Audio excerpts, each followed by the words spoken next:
Hello, and welcome to 5 Minute Math. Today we are looking at the 7th grade concept of comparing numeric data.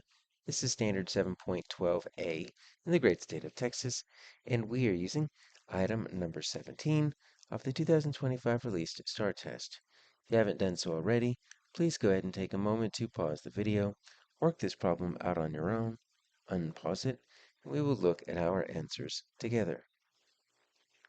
All right, so we got two groups of students, group one and group two, asked to guess the number of marbles in a jar, and we're looking for a statement that is best supported by the information here in the box plots. So let's just look at each of these statements in order. The range of the data for group two is equal to the range in group one. Well, they are shifted to the left and the right. The range is simply the distance between the greatest and the smallest piece of data. So we are subtracting the two. Let's see, for group two, this looks like it's going to be between 14 and 16, so we'll call that 15. And we're going to call this 33. So the range for group 2, G2, is going to equal 33 minus 15. So that's 18. And let's look at our group 1. I've got 12, and I've got 28. So 12 and 28. 28 minus 12, that is 16. So not quite. So they are not equal. Group 2 has a slightly larger range.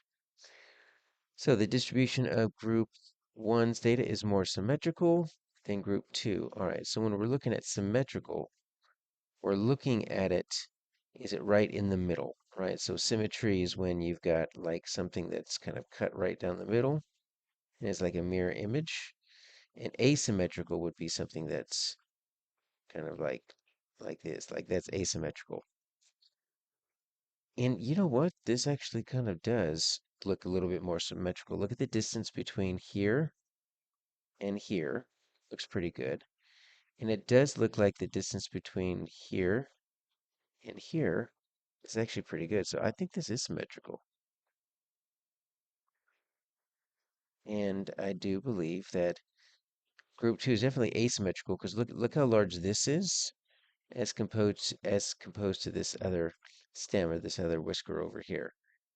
And same thing, this definitely skews to the right. It's much larger on the left than it is on the right. So this is asymmetrical. So I think we might have an answer on B, but we also have to check C and D.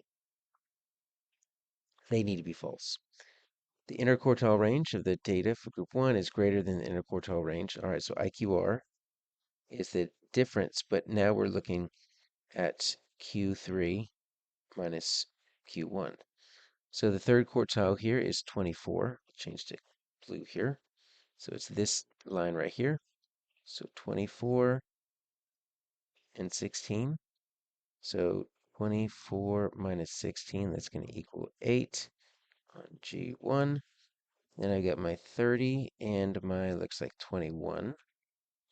So G2 is 30 minus 21, 9. The statement says that the interquartile range for group 1 is greater. Actually, group 2 is greater, which means this is a false statement. And then finally, we need to look at D, the median. Now, where is the median? Well, that's one of the beautiful things about these box plots is that the quartiles that you need for the IQR are right here. They're the two edges of the boxes. The medians are the center boxes. So each of these dots represents something. The farthest dots represent the highest and lowest. The two dots that are inside those represent the quartiles.